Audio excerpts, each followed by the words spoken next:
y'Imana nakomeza bane namwe inshuti bakunzi ba Main News TV. Uyu ni wa mwanya tubagezaho amakuru mu Kinyarwanda ku buryo burambuye.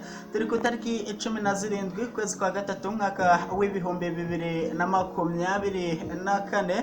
Turi ku munsi wa 76 harabura iminsi 290 kugira uyu mwaka tusoze. Nkuko mumaze kubimenyera ya namakuru mugezweho nanjye tangishaka Eric Manetsi fatanyije na mugenzi wanjye.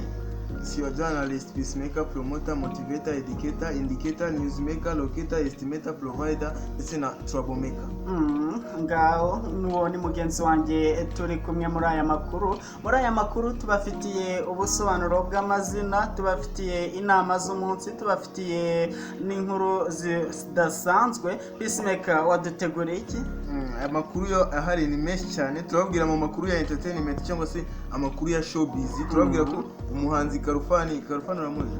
Karufani ndamwumva cyane, no muhanzi ukomeye cyane. Uwo muhanzi rero yikomye Safi Madiba, no kuvuga ati yavuze ko yagaragaje ibanga riri hagati ye na Safi Madiba. Avuga ko rero uyu muhanzi Safi Madiba yaba yaramugambaniye bigatuma atajya muri the main music label ikora imiziki hano mu Rwanda. Turaza kubivugaho, turababwira undi muhanzi uri kuzamuka bita Utanice. Turaza kumubabwiraho byinshi cyane. Umuhanzi bita Nicki Minaj nawe turaza kumubabwiraho. Mu makuru y'imikino rero sport news tubafitiye ikipe y'igihugu y'Ubwongereza yahamagaye abakinnyi ndetse n'ikipe y'igihugu yo mu France yahamagaye. Arsenal hari amakuru mashya turaza kubibabwira. Reka twitse gatoya ubundi tugaruke mu kanya. Turaje mu kanya gato.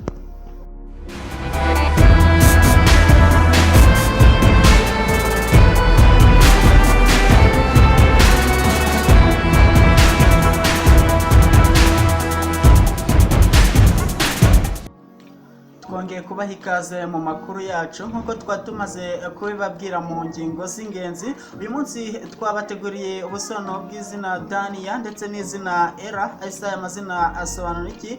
Dania ni izina rihabwa umwana w'umukobwa. Bimwe mu biranga aba Dania, akunze kuba umunyembaraga mu buryo bwose. Dania ishoramari riramuhira cyane. Dania aba ari umukozi mwiza kuko ngo aho akoreye hose biramuhira nabyo. Afata ibyemezo adahubutse bitewe n'imiterere ye, bituma Dania abona umwanya mu buyobozi. Ntabwo ari umunyabikorwa ariko Dania ni umunyamipangu. Dania apanga ibintu ariko ntabisoze cyangwa se akumva ko abandi aribo bari bubikore. Uwo ni Dania. Twita cyane ku zina Era Peacemaker. Dusuza abantu bose bitwa ba Dania kabisa. Dania turamusuhuje cyane aho bari bose. Nibyo bagurwe neza kabisa. Nyemerera twite cyane ku busobanuro bw'izina Era. Era ni izina rikomoka mu rurimi rw'ikigereki, rikaba risobanura light of sun cyangwa se urumuri rw'izuba. Bimwe mu biranga aba Era ni wa muntu ugaragaza amarangamutima ye cyane. Ba Era bazi gutanga amakuru, ni wa muntu umenyera vuba. Era akunda kumenya ibintu bijyanye n'itangazamakuru cyane. Era kandi akunda kumenya ibintu byinshi mu gihe gito. Abo nabitwa aba Era. Munyemerere twite cyane ku busobanuro bw'amazina n'ubundi tubazanira izina Aseni, anariryo zina rya nyuma tugiye kubagezaho muri aya makuru. Tukazakomeza n'ayandi mazina ku munsi w'ejo. Ni izina rikomoka mu rurimi rw'ikilatini, rikaba risobanura ufite imiterere nk'iy'abagabo. Aseni bimwe mu bimuranga, arubaha cyane, ntiyihanganira umuntu utagira gahunda. Aseni yanga umuntu umukoresha ku gitutu, yitabwaho cyane, ni umunyembaraga. Aseni ntabwo ajya ata umwanya mu bintu bitamufitiye inyungu cyangwa se mu bintu bibi. Ni umuhanga mu myitwarire, arikunda kandi akanakunda bagenzi be. Peacemaker, reka tujye mu nama y'umunsi cyangwa se ijambo ryahindura ubuzima. Hagati aho dusuhuza abantu bose bitwa aba aseni kabisa bakomeze bagubwe neza ahantu hose bari. turabasuhuje cyane. Munyemerere rero twute ku nama y'umunsi, ijambo ryahindura ubuzima cyangwa se ijambo wafata nkaho ari icyitegererezo mu buzima bwawe. Uyu ni umugabo arubatse cyane, bamwita Bill Gates. Uyu umugabo yabaye umukire wa mbere ku isi, ariko kuri ubu ngubu sakiriwe umukire wa mbere ku isi bitewe n'intege nke yagiye agira mu byo akora bimwinjiriza amafaranga. Uyu mugabo niwe wavuze ati igihe ni nk'inkota, iyo kigucice kiragutema. Yabitanzeho urugero, aravuga ati reka nitangeho urugero, nari ndi umukire wa mbere ku isi ariko kuri ubu ngubu sinkiriwe. Ibi byatewe n'uko nagiye buhoro buhoro mu byo nkora, biza kuba bimbera urujijo maze nsubira inyuma. Kuri ubu ngubu umugabo akunda gutanga inama nyinshi cyane. Uyu mugabo nubwo ari umugabo w'umukire ariko hari ukuntu azi gutanga inama ku bantu bakiri hasi kugira ngo nabo bazamuke. Ni ibintu byiza cyane rero kubona umugabo w'umukire aba afite impuhwe zimeze gutya agatanga inama. Ni ibintu byiza cyane. Yaravuze ati rero icyo gihe nakinaga n'inkota iza kuba intema. Ati inama nakugira, menya ko isegonda rimwe ufite kuri iyi si rifate nk'aho ari umwaka, kuko warikoramo ibintu byinshi bitandukanye. Peacemaker, hanyuma Peacemaker, watugezaho amakuru avugwa mu mikino. Amakuru y'imikino rero, reka duhere amakuru ari kuvugwa hano mu Rwanda. Ibintu byabaye, shampiyona y'umupira w'amaguru mu Rwanda ikomeje kuba akangari, ibintu bikomeje kugorana kabisa. Abakinnyi b'ikipe ya AS Kigali bari bamaze amezi 4 badahembwa. Rero nibwo rero abatiranye nabo bafata umwanzuro, bavuga ko batari buze kugaruka ku kibuga ngo bakore imyitozo. Ni imyitozo yari iteganyijwe gutangira isaa 2 za mu gitondo, ikaba yari iya mbere ibanziriza itariki ya 8 z'uku kwezi kwa Werurwe. Abakinnyi kabisa bigaragambije bavuga ati nta myitozo turi bukore. Nyuma y'uko abakinnyi bavuze ko rero batarakora imyitozo, ubuyobozi bwahisemo kubaha akaruhuko ngo barebe ko ayo mafaranga bakomeza kuyashakisha. Gusa urumva ni ibintu bigoye mu mupira w'amaguru mu Rwanda. Haracyarimo challenges nyinshi cyane, imbogamizi ziracyarimo nyinshi cyane. Gusa ni ugutekereza tukareba uko biri buze kuba byagenda. Dukomeje rero mu makuru y'imikino, abafana 2 bafunzwe bazira guhimba amatike. Ibi bintu warubizi manezi? Ndumva ari ibitangaza, ase birashoboka ahubwo. Amatike rero bayacurishije ku mukino wahuzaga ikipe ya APR na Rayon Sport. Urwego rw'ubugenzacyaha RIB rwarangije kohereza ubushinjacyaha dosiye ivuga ko aba bafana bagomba kuburanishwa bagakatirwa kubera ko ibintu bakoze atari byo. Ibimenyetso biramutse bibahamye wasanga babafunze da. Ubundi se bari bazwi nk'abafana cyangwa niba abantu baba baturutse impande? Aba bafana ni babafana baba basanzwe nyine, atari babafana bazwi n'ikipe, ni babafana basanzwe, abakunzi basanzwe. Ariko aba bafana babiri rero harimo umwe w'imyaka 38 n'undi w'imyaka 27 bafashwe ku itariki ya 10 Werurwe 2024 kubera kwerekana ubutumwa bahimbye nyine ko baguze amatike. Urumva ni ibintu bisebetse cyane kuri abo bafana, bagomba guhanwa kabisa, kuko amakipe buriya manesi warubizi ko yungukira kuri aya mafaranga batanga kuri stade, nta handi hantu bungukira. Urumva ko rero ni ibintu bitari byiza na gatoya. Reka tubabwire ko rero twinjiye gatoya hano ku mugabane w'i Burayi. Mu Bwongereza hari amakuru ari gucicikana. Ikipe y'igihugu y'Ubwongereza bahamagaye abakinnyi bagera kuri 25 bose. Reka duhere ku banyezamu rero bahamagaye ku ikipe y'igihugu y'Ubwongereza, uwo bita Jordan Pickford, Aaron Ramsey ndetse n'umuzamu bita John Stones. Abo nibo bazamu bahamagawe bazafasha Ubwongereza kwitegura imikino ya international break, bari kwitegurana n'igikombe cya Euro kizaba mu gihe kidatinze. Aba defense ramo bita Braithwaite akina muri Everton, Ben Chilwell akina muri Chelsea, hariya uramubona neza cyane manezi. Hari abo bita Lewis Dunk akaba akina mu kipe ya Brighton, abo bita Joe Gomez akina mu kipe ya Liverpool. Jarell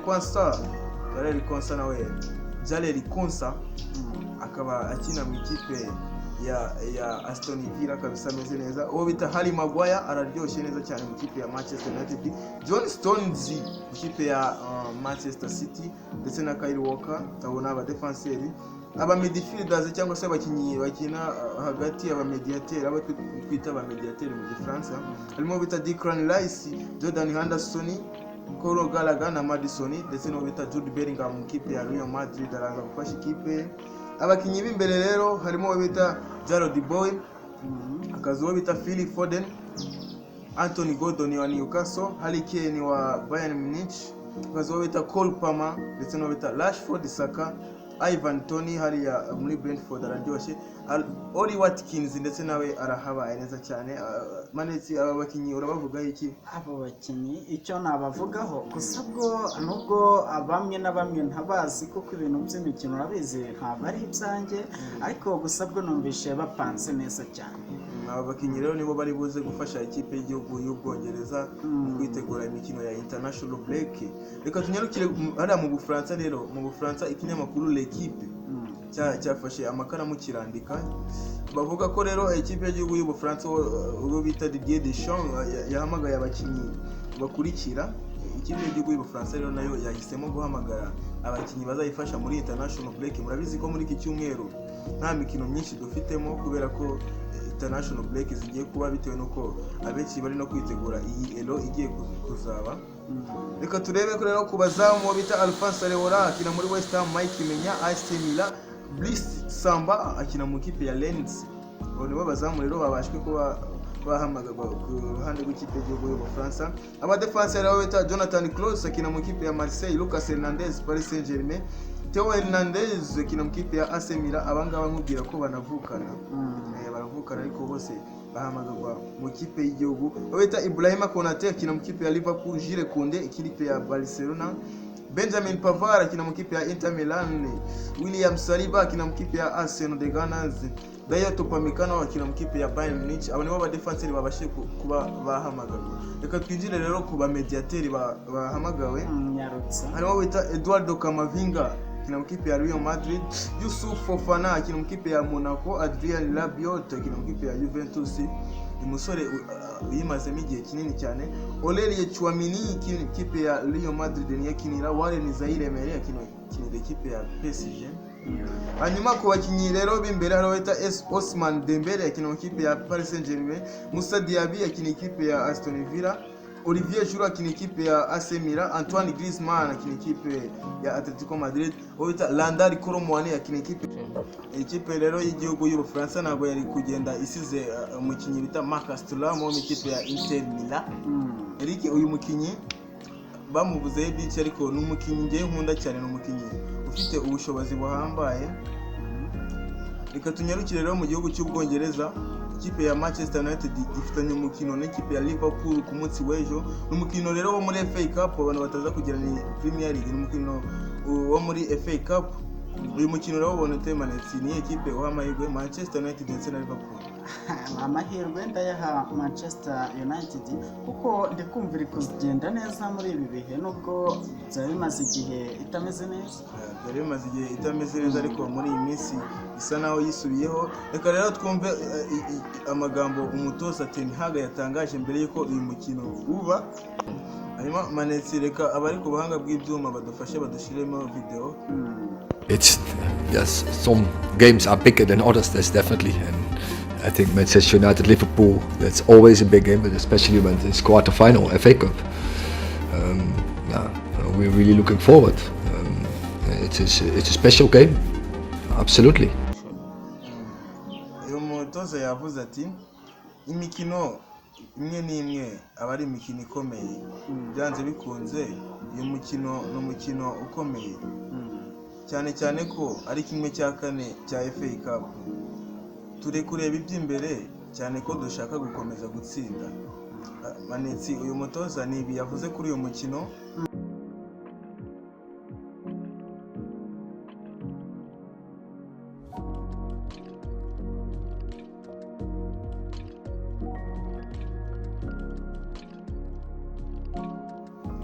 Peacemaker nyarutsa mu myidagaduro hari kuvuga iki?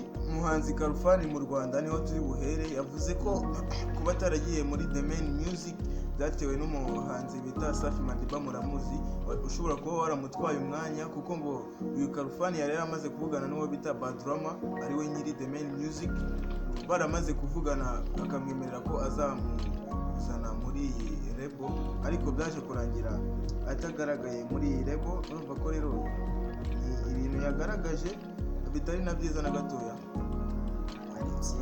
Hariya muri Tanzania rero umuhanzi bita Diamond Platnumz ndetse na Harmonize bongeye kugaragara mu foto bari kumwe, kubera ko bahujwe n'uwo perezida bita, uramuzi mu perezida wa Tanzania, uwo rero niwe wabahuje kabisa, arabahuza kugira ngo bongere babe inshuti. Ifoto rero yacicikanye ku mbuga nkoranyambaga ibagaragaza, muri kuyibona aho ngaho kuri screen. Iyo foto niyo yabagaragaje bari kumwe barimo baganira kabisa. Manetse ibintu byiza kuba twongeye kubona aba basitari bahuriye hamwe nyuma y'imyaka 6 bari bamaze badahura. Iyi foto rero yagaragaye kuri Instagram yo bita Diamond Platnumz. Ni ibintu byiza cyane dushobora kutirengagiza. Uwo bita Kirisizi, tugarutse mu gihugu cy'u Rwanda rw'imisozi igihumbi. Kirisizi yiyemeje gufasha abanyeshuri 10 batishoboye, akabishurira amafaranga y'ishuri kugeza barangije. Urabyumva ute Manezi? Ni igikorwa cyiza uyu muhanzi agiye gukorera abo bajene, kuko nabyumvishe ku mbuga nkoranyambaga abitangaza, nawe avuga ko bamurihiye, nawe nta mpamvu nawe agiye kubafasha. Nyuma yo kurera uyu muhanzi amaze igihe ahitinga ameze neza cyane mu Rwanda, afite indirimbo yitwa Jugumira kabisa imaze kugira views nyinshi cyane. Ni umuhanzi kabisa umeze neza. Jugumira yari ari kumwe n'uwo bita Kevin Kade, indirimbo nayo imeze neza, mwajya kuri YouTube mukayireba. Ubwo rero Manezi nahangaha nsoreje mu makuru y'imyidagaduro, gusa sinagenda ntababwiye umuhanzi bita Nicki Minaj. Uramuzi Manezi? Nicki Minaj ndamwumva cyane.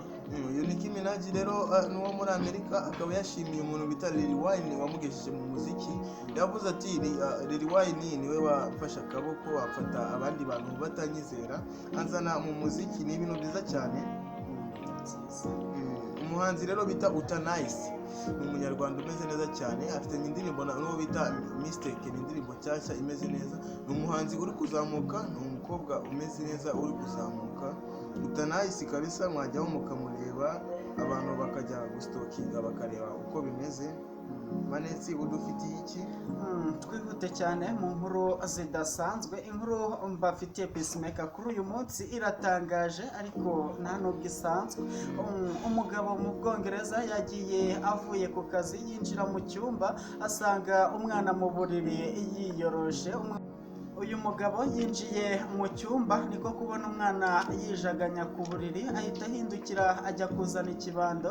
Agize ngo uyu mwana ni imbeba yo mu rugo yagiye ku buriri bwa bosi, niko guhita afata cya kibando arahuragura. Umwana biza kumuviramo urupfu, ariko Peacemaker uyu mwana nta nubwo yariraga, wagira ngo yari kabutindi. Ni ibitangaza, ni ibyago bikomeye cyane. Uwo muryango ukomeze kwihangana kabisa. Niko umumama yaje arira cyane avuga ati nibiki bibaye ahangaha. Mugabo nawe yaguye mu kantu ayoberwa ibimubayeho. Ngiyo nguko rero iyo nkuru idasanzwe. Abantu mudukurikire, muduhe ibitekerezo, mwebwe murabyumva ute? Hanyuma Peacemaker muri mugomba guseka, ndabizi ugiye kuduturitsa imbavu. Haravugwa iki? Mugomba guseka, imbavu ziraturika kuko ari umusore witonze aravuga ati nzakomeza kubana n'ababyeyi kugeza bagize isoni bakimuka. Umusore nta gahunda afite yo gushaka kabisa. Ibintu bitangaje, biratangaje, ariko ndumva afite n'ikibazo, ikibazo gikomeye cyane, ikibazo gishobora kuba kiri no mu mutwe. N'undi muntu witonze aravuga ati gupostinga sheri wawe biba ari romantike, ariko bikaba romantike cyane iyo akubwiye ngo ziguhe. Hari igihe upostinga sheri wawe we akaba atadishimiye. Ngewe rero ukuntu mbibona nanjye, akandi kantu ndi bubabwireho nuko ngiye mbona imitima y'abakobwa imeze nka taxi Manezi. Ushobora kwibaza ati gute?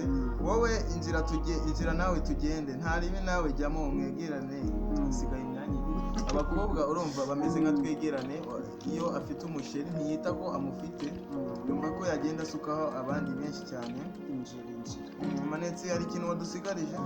Mbere yuko tunasoza mbafitiye umugani w'umunsi. Mu bintu mumaze kumenyera ko muri aya makuru tuba tubafitiye umugani w'umunsi. Umugani w'umunsi uragira uti wishinga inyo y'undi yawe ikarangara peacemaker. Hari ikintu waba wadusigaye inyuma? Ikipe ya Arsenal rero ntari nababwiye mu Bwongereza ikaba yasinyishije umukinnyi bita Ben White, umukinnyi wamaze gusinya amasezerano azageza 2029 rero.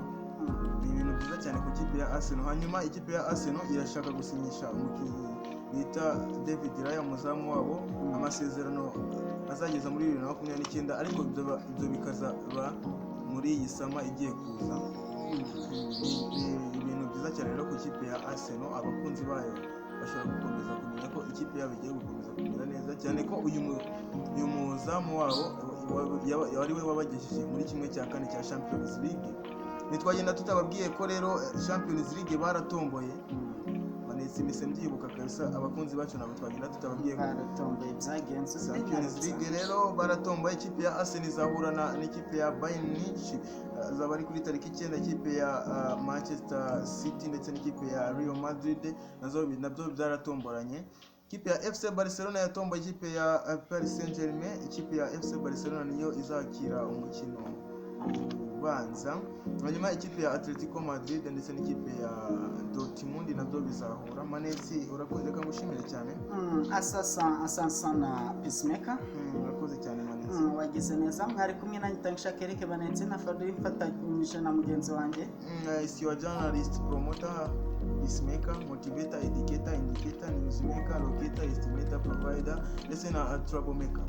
Reka tubashimire cyane mwe bakunzi ba Mainest. Dusubire ku munsi w'ejo. Kuri kamera twari kumwe n'uwo bita cameraman BABBLO ndetse no director KUTZ.